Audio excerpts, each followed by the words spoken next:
Hey, I'm Lex. And I'm Gibby, and welcome to another episode of Porch Swing People.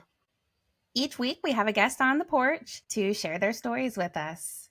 I am so excited about our guest today because she is one of our 3 trial guests. Gibby and we did some practice recordings before we launched our podcast. We were fairly directionless, just bopping about in the wind trying to figure it out, and we had 3 guests willing to try it out with us. One of them was Steffi, who we had on very early in our podcast. Abbie was one of our trial guests, and we are looking forward to seeing how it goes and if she thinks that we've made improvements since we did that first trial recording way back in the day. Yeah, it was a huge help with our trial guest. We honestly could not have started where we started without their support and help, so we appreciate it. All right, should we bring Abbie on? Copy that. Hi! Can you guys hear me? Yeah! Hey, Abbie. Oh my goodness, who's behind you? This is Buster. Buster! Oh my goodness. Buster is the cutest little patootie. Yeah, and then we got Paisley chilling too. Paisley. How's These Paisley are Abbie's dogs, healing up? by the way. I wish she would use her leg a little bit more. I'm still kind of upset about it. I mean, what do you do? To bring the listeners up to speed, Paisley had gotten into an accident and broke her leg severely. But, it's okay. We'll figure it out. I just got to take it day by day. We work with it a little bit more every day. We're starting to get into, I've been doing some research on massage techniques, which has been very beneficial to kind of massage the leg. And I don't know, I'm trying to do my own at-home physical therapy. It's been 6 months. I mean, I think she's pretty great for how severely broken that was, and to have a rod and a bar and numerous screws. I feel like for where she's at right now is not too bad, but I wish it was better. Oh my goodness. Needless to say, Abbie is a little bit of an animal lover, just like us. Severely animal lover. Any dog, any horse, cat, I have to make it my friend. It doesn't matter. Oh, well, we have you've picked such great questions. We're so excited to hear what you have to share. Your guys' podcast is amazing, and you guys should be super proud of yourselves and excited. Thank you. That makes me feel so good. Abbie, why don't we start your episode by you telling us a little about yourself? It's kind of hard to explain myself. I'm just a very bubbly person. I am an animal lover. I love learning. I don't know. I feel like you have to get the Abbie experience. It's the best way to put it. So maybe as we go through the questions, we'll get a good picture of who Abbie is. Yeah, it's kind of hard. I just love being myself. There's no way to describe me. I just go with the flow. Since you've done our trial, your life, there's been a lot of huge changes since then. Yeah. So tell us some of the things that are going so unexpectedly well for you right now. I have moved up career-wise at work very large, and I am very proud of it. I mean, I would have never saw myself being in a lab setting, learning chemistry. I mean, it's definitely, it's a lot to take in, and it has taken me a long time to figure chemistry out. That is, oh my gosh. It's a lot. Not to mention the personalities you're working with. Oh, yes, but I love each of the personalities, and they have all helped me learn and become more educated, I guess, because they are willing to answer my questions, and they know that I'm a visual learner. So if I'm what happens if I do this with that? And they're like, oh, well, let's find out. And they know exactly what the answer is. Some of the stuff that Abbie's doing ends with a big loud bang. It is. I have started to dabble in explosives and HME, and you know what? That has been the most greatest thing. I mean, even watching TV, they'll be mixing something, and I'm like, oh, I know exactly what they're making. This is what's going to happen. That is so funny. HME is homemade explosives, and so we have a program out where we work, and Abbie has been thrusted into that team, which is a phenomenal team. It is, but I definitely have to say I bring the party, and I have spiced up that place. I try to be the ball of light. You got to be like that bubble and like get Yeah. stuff bumping and going. Yeah, Right I could But, yeah. definitely see you being that person. Way to go. That's awesome. Every workplace needs a person like you. What other changes in your life have you had in the last 6 months? I guess you could say me and Caleb have moved out on our own. We finally have a home. Wow, congratulations. We live on a ranch, and that has been a experience of trying to figure out how to keep a home clean as well as live together in a home. You That's a have to lot. it's a lot. And you know what? I love Caleb very much. But sometimes when he leaves his coffee stains next to the coffee pot, oh my goodness, I could freak out. That's relatable. I'm like, just wipe it up. But Yeah. that's been the biggest change is like moving out on our own, learning how to adult, where to spend money, where to not spend money. Gosh, So that's a lot. That's growing up stuff. When you were showing your pups, growing I up. saw a pillow on your couch that was really cute. Can you tell us? I don't know if Gibby saw that. It says The reserved for the dogs. And one of the Yes. pups is laying on it right now. That is Buster's favorite pillow. He always lays on that pillow. He actually ate the string off of the one corner, bless his little heart. And I came home to strings all over the house, and I just looked at it, and all I could do was just shake my head and just stare at it for a minute. I was like, this is too much. That is so funny. So, Abbie, we know that you are a huge animal person. Can you share some stories with us of a meaningful connection that you've had with nature or with an animal? Maybe one, maybe a couple. So I think my most meaningful connection I ever had with an animal was when I first started getting into horses, and this was this buckskin. His name is Fred. Yeah. And Fred. oh, I know. Gibby knows Fred. Gibby knows Fred in a very bad way. I know Fred as the fun, playful dog out in the pasture that was 1,500 pounds. I mean, I couldn't even give them water and fill up the trough without him ripping the hose out, or I had to spray him down. And you know what? That horse taught me a lot of patience. That horse taught me a lot of love. And you know what? I would never change anything with that horse. If I could have Fred tomorrow, I 100% would just have Fred be a pasture animal. It would be an ornament. He would, because I can't touch him. Hey, so here's a little known fact, Lex. She has another horse that I am actually very pally with, and it is Hank, and he's here in the pasture where I live. He's with the alpacas. Let's not forget when I came over and got him all haltered and was loving on him, he was like, not you, Gibby. And he picked me. Remember that? He picked me over you still. Yeah, so he accepts you when you're there, but if Abbie's there, it's a different story. You know, I am completely comfortable with that. But I've never, as a horse has always just been a horse, you know, treat them with respect and everything. But when I go out to feed or water the guys out back, all I do is put my arms. That's the alpacas he's talking about. Yeah, the alpacas. I just put my arms inside the fence, and when he comes in, he'll come straight to me. He'll touch his nose to my hand, and then he goes away and goes and starts eating. So it's like a little nose man. boop. That's it every time. I did it this morning. It was like That's this morning I went out and I had to break the ice on the water trough. He could have got through, but he was just waiting for me to do it. And I know that was exactly, he was like, I ain't doing it. This is this guy's job. And I went out there, I did that, and I just put my hand in there in the fence line, and he came over and he touched my nose and he started drinking. I was like, man, all right, I see where we're at. I think my favorite thing about Hank is how he likes to pet you too. So if you're petting him and you stop, he'll start rubbing his head on you and pet you back, essentially, is how I view it. And it's so cute and funny. I've never seen a horse do that. Oh, so he's super affectionate. Oh, he is. And then, so Abbie, you have an 8-month-old horse that you mentioned. Oh, I do. So Lily, it's actually a boy. Caleb works for Chad Hymas, and one of the moms fooled. So it was fresh, and I remember laying on the ground, loving on this baby, and I was like, "Oh, your name's Lily."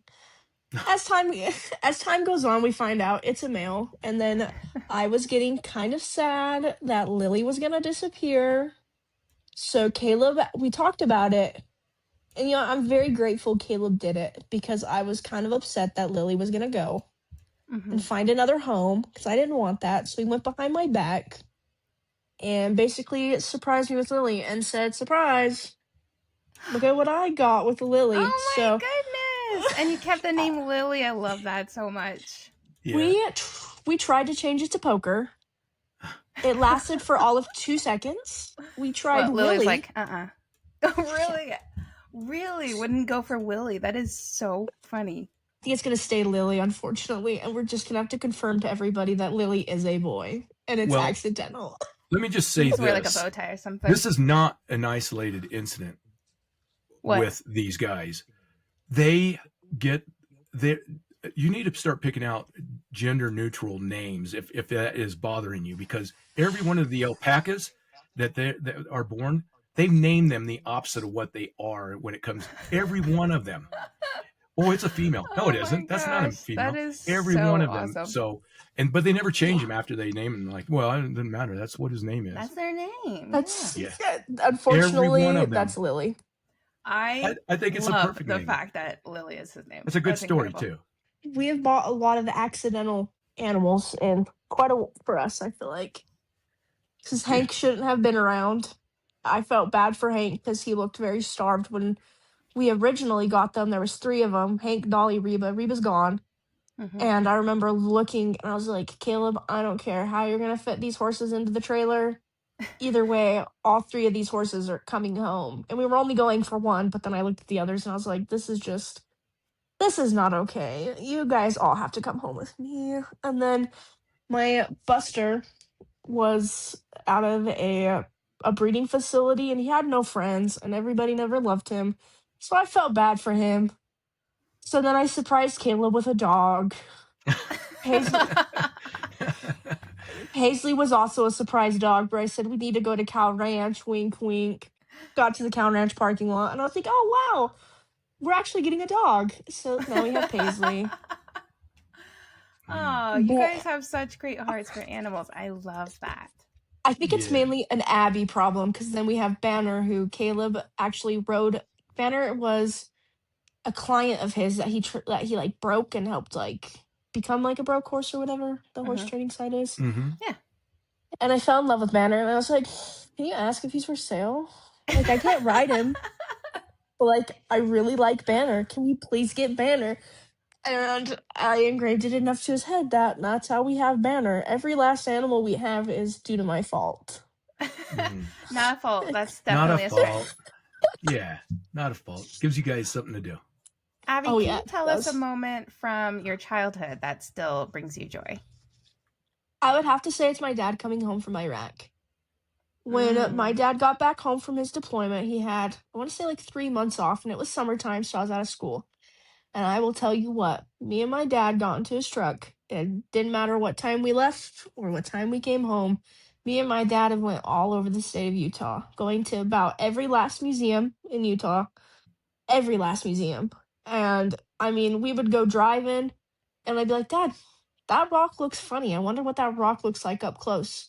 And he would pull off to the side of the road, and we'd go walk and look at that rock. If I saw a hole in the side of the mountain or a cave that looked funny, he would pull right over, and we would just go up to it. Me and my dad had an amazing summer. And that sounds incredible. I will never forget it. I think that, and I was very young when he deployed, and I'm very grateful for, I know that's very selfish of me to say, but I am very grateful I could not understand what was going on, really, when he deployed. It's scary. Yeah, that makes sense. It is very scary. Kids. Yeah. And I didn't even understand he was gone. So it was like, he came home, and it was, let's get in the truck and go. And we would get in the truck. Mom would go to work, and she would not know where we were at, what part of Utah we were in. what time we were coming home. We would just stop at dive restaurants, random museum. I mean, me and my dad had an amazing couple months, and I will never forget it. And I don't think he will either, because he still talks pretty Oh, that's fondly awesome. of it. That's an amazing Wow. summer. Tell us about one of the museums that you remember. I would have to say it's the Hill Air Force Museum Oh, with yeah. all the Hmm. airplanes and stuff in it, because he was explaining all of them to me. And I remember this one the most, and this is so odd to remember. But you know, like those like donation things that they have that you put the penny in and it circles Yeah. around or your corner. Very much. So I remember us standing there looking at it, and I was like, "Can I please just have a penny or a quarter?" And he just kept pushing it off. He's like, "No, we're not doing that." I just remember I just sat there, and I knew I was hoping I would get what I would want, and I did. And I remember we put our we put our pennies in at the same time, and I was like, "We're gonna race this," and obviously he won, and I was very upset. But that is But you still won. Yeah, you got to do I it. So you did I win. I did win. But I do remember that, and I remember him like walking through the museum and be like, "Oh, I've been in that. Oh, I've seen that. Oh." So it was very cool to like, Yeah, I guess, that's really see cool. what kind of equipment or machinery or whatever you want to call it Yeah. as Wow. him in it. What a summer. So, Ab, what was something that you learned from another person you had a completely different background from? I would have to say it is a girl I work with, Mel. She lived in New York, but I mean we're kind of similar, but not. Hmm. But Mel has been my guardian angel of growing up. Because I don't want to listen to my mom, obviously. I don't want to listen to my dad. Because what would they know? Yeah. When did So, that get turned off, by the way? But yeah, keep going. but she has taught me everything to adulting for the most part. And she has been, I don't know, I'm very grateful to have Mel in my life. I refuse to, this is a specific story. I refuse to set up a 401k. I was being a stubborn 20-year-old at this point. And it's like, 401k, who needs that? What even is a 401k? Why are they taking my money? And I boycotted setting up this 401k. I will tell you right now, I boycotted it. And I remember one day, and Mel does not get mad very often. And I remember one day, we're sitting there and we're talking about it, and I was like, blowing it off again, boycotting. And she ripped open the laptop, typed in the thing, and she said, "We're setting this up right now." And I am very grateful for that, because now that I Wow. understand what a 401k is, I'm like, Uh-huh. holy cow, I probably should have not boycotted that as long as I did. But you didn't know. Thank goodness to No. Mel. She sounds awesome. She is called Mama Mel. I Mama don't know. Mel. Cute. That's what I call her. But I'll tell you what, Mel is the person I will go to for any advice or something to learn from, because she is very honest, and she doesn't want to lead me down any wrong path Hmm. at all. Mel is one of those people, I have to say, genuinely is my guardian angel. Oh, She sets Wow. me up. She sets me up for success heavily. If she sees me doing something I shouldn't, it is a full-on sit-down conversation of, why are you doing this? This is what you should have done. Or if I get very frustrated at a certain circumstance, she'll be like, "Okay, let's review why we're upset. Let's talk about it, and let's figure out how to go about this correctly." So she's definitely taught me how to communicate better instead of popping a top. Believe it or not, me and Mel started on the same day out there. Wow. uh-huh. Really? We went two different career paths out there. She went to go do a different program, I went to a different thing. We ended up meeting back up at the same program accidentally. And so our running joke is, "You didn't know that you were going to be my best friend, did you? You didn't know." That's awesome. Oh man, that's like when like things just fall into place as they should have been. It definitely, I do think Mel was supposed to be Mama Mel.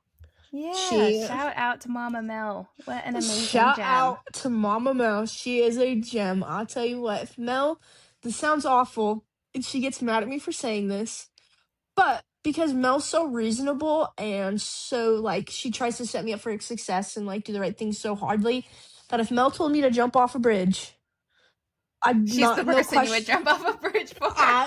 No questions asked. Mel I'd be said like, to Mel do said, it. Mel said to do it. I would say that's a pretty good phrasing of just your trust in such a Loyalty, person. yeah. Yeah. Yep. She said, let's jump off this bridge. I'd be like, when and where? What time? Let's do it. And not even That's ask amazing. twice. What do you think Mel's going to say when she listens to your pod I episode? I don't think she'll be Mel's, surprised. I think she'll probably, I don't know. Mel already knows. I already told her. I asked her. I said, "Hey, I'm gonna talk about you on a podcast. Is that okay?" And she just like looked at me. She goes, "Yeah, as long as you don't say certain things." And I was like, "Oh, okay." It sounds to me like there's nothing bad that you could say about Mel. She sounds like a wonderful person. Mel, I mean, even this, like moving in, Mel gave me all the advice. My couch is actually from Mel. Shout out to Mel for my free couch. Yay. Wow. So Mel also, I don't know. I definitely do love Mel. I do not know what I would do without Mel. She has been the best guidance in life / learning, because she did do tech escort. So a lot of the stuff that we do out there, she's done in the past. Mhm. So anytime we're watching people do or whatever we're running out there at the time, she'll always stand back with me so I can sit there and point and ask, and she will run down the whole explanation so I understand. She has made me smarter in the chem bio, HME, life. She has put all of the building blocks to make me the smarter, successful person. Yeah. Truthfully. Well, when you said guardian angel, that's not an exaggeration. Mel seems like someone who has taught you a lot, and will continue to be there to support you. Can you teach us about a random life hack that you have that can improve anyone's life? This is actually really funny. I think acetone fixes all your problems. Okay. I love it. That makes Go all on. the sense in the world right there. If it's anything, any inconvenience, duct tape, some sticky stuff in your truck cup holder, Yep. my first reaction is to grab the acetone bottles. I put acetone on almost everything that has inconvenienced me, and it fixes it 9 times out of 10. I remember Mel, we were cleaning our truck out, and there was like, I want to say it was like chew that somebody spit out and just left it in the cup holder. It was very gross. Oh. We just barely got the truck, and I looked at her and she goes, "Let's just put 409 in it." And I said, I don't think so. I think acetone will fix it better. And I doused that cup holder with acetone. I get a stain on my shirt. The first thing I do, I go and grab the acetone. I think acetone fixes every last problem you could possibly have in your life.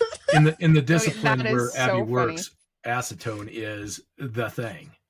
Is it really? I didn't know. Yeah. Hey, you know It what's is. interesting is when I was a first year teacher, somebody had accidentally written on my whiteboard with permanent marker, which obviously won't come off, but acetone will get it off. So I got my fingernail polish remover and it came right off. I'm a believer. It is you go. the magical liquid. And highly flammable. Yeah, I got that too. Acetone fixes all your problems. Duct tape gun, acetone with a little bit of elbow grease. Uh-huh. I'm gonna I have put to acetone on everything. keep this in mind in the future. Anytime I use acetone on something, I'm gonna text Abbie and be like, "You're right. How about that?" It's my life hack. What are 3 qualities that about yourself that you want people to remember you by? I want people to remember how I am a ball of light, that I am fun. I want people to know that I'm humble. I just want people to, when people think of me, to just, I don't know, I guess, feel the sense of happiness. Like, I want people to be comfortable around me, be able to come to me when they need something. I just want to be that person to people, because a lot of people, I feel like, especially like in our day and age right now, a lot of people don't have a lot of support. And I always want people to know that I'm always going to be there. My door is always open, and it doesn't matter what time, where I'm at. If you ever need anything, I'm going to be right there. If you just need somebody to laugh with, cry with, I'm your girl. I love that that is how you want people to know you by and to remember you by. I mean, that's a pretty awesome image of yourself. I don't know you that well, but I sense all of those things, the kindness, the happiness, the humility, the open door, just being there for other people and animals. And I'm just what a kind and genuine person you are. So that's exactly how I want to be known as. Also, unfortunately, am known as the person who takes in a lot of animals. That's not a bad thing, I don't think. Well, I just want to say, listeners can't see, but you got a serious snuggle going on with, is that Buster? This That's is Buster. Buster. What a snuggler. Holy moly. He is. If he has to be touching me or by me 24/7. It's very funny because when I'm gone, he'll be very fun with Caleb. He'll be like, "Okay, yeah, we're cool." Yeah. But when I get home, Buster's like, "Who are you? Since when have you been around?" It reminds me of that big dog out back, Hank. A little bit, yeah. I'm taking care of him, and she shows up, and boom, yeah. Yep, I'm the favorite. It's because I know who the real G is. Just like Buster. This poor dog gets pretty harassed. He'll come and he'll ride the horses with me. I'll make him sit up on the saddle with me and we'll go. Wow. Me and Buster pretty much do everything. I genuinely don't know what I would do without animals. The animals have taught me so much in life, especially horses. Like, I feel like everybody needs to ride a horse at some point, just because that's when you learn that you're not in control all the time. You have to learn patience and you have to learn trust and compassion. Like, I feel like I've learned an extreme amount of life lessons from a horse. That makes sense. That's amazing. Especially when you get bucked off, I want to say. Has it happened? I've been there. Yeah. But I mean, you can even take that into your everyday life when you get bucked off, even in real life, even not on a horse. So you have to get back on and keep going. Yep. It doesn't just stop. You always just gotta get back on and ride it out, just like life.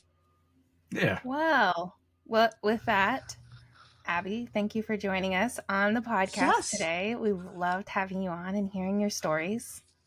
I genuinely loved being on here, and I am so excited you guys picked me again. Thanks again. We'll talk soon, and have a great day. Love you. Hey, I love you guys too, and thank you. Bye. It's good to see you. Good to see you. Bye. Well, overall impressions? Same exact Abbie I met 6 months ago, with some awesome life changes. And she seems really excited and really happy about it. That makes me feel so happy for her. I, of course, was looking forward to hearing her animal stories and just how much she loves animals, being somebody who also loves animals, but doesn't have a lot of experience with horses. But I think one of my favorite things she brought up was her childhood memory of the summer that she and her dad went all around Utah and just like spent time just exploring and being present and stopping to see whatever they were curious about and checking out small places here and there. I mean, way cool. Kind of inspiring. Yep. Jeff did it right. I think I'm going to do that one summer with the kids. That does sound fun. The last thing that she brought up, though, as far as what she wants to be remembered by, I don't think that's going to be hard for anybody to remember her by. She is a ball of light, a positive ball of light, fun, and make sure that any environment that she's in is not too tight. Yeah, and to piggyback off of that, I think the type of person that she wants to be is like Mel, like the person that she has been leaning on and has been learning from. It seems like she wants to and is already just turning around and passing that on. Her support and her love and her time. I love how she said, my door is always open. Do you need to laugh with someone? Do you need to cry with someone? Whatever it is, I'm here. That is such an amazing perspective to have. She's lucky to have a male. Yeah, she is. Overall, I would say that I feel so grateful that she was willing to be on the podcast twice and to join us and just share some of her stories and share some of her life with us. What an awesome person. And I'm grateful for her time this morning. Yeah, I'm just happy. She was really excited about doing it again as well, which was really cool. Well, that concludes another episode of Porch Swing People. Porch Swing People, out. Porch Swing People is recorded and produced by Lex and Gibby. Opening music was written and produced by Michael Gibson. Porch Swing People is a podcast featuring everyday people. If interested in being a guest, email us at porchswingpeeps@gmail.com.